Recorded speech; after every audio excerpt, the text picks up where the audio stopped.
এ যেন এক ভিন্ন গল্প।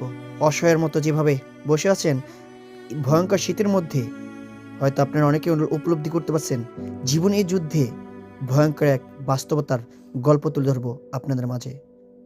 শূন্য রাস্তায় মানুষহীন পথযাত্রা যেন বারবার উকি দিয়ে চাচ্ছেন তিনি, আদৌ কি পাবো খুঁজে মানুষজন? এই রাস্তার পথের ধীরে প্রচণ্ড শীতে কয়েকটা পিঠা নিয়ে এভাবেই